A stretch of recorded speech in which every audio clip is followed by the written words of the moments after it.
सोई ढोले सोई केन्द्रीय सरकार खोइ।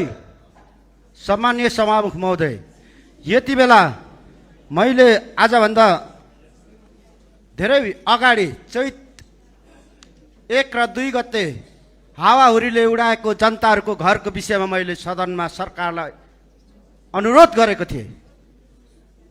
आजसम्म पनि केन्द्रीय सरकारबाट कुनै राहत 65 वटा घरमा पुगेको छैन।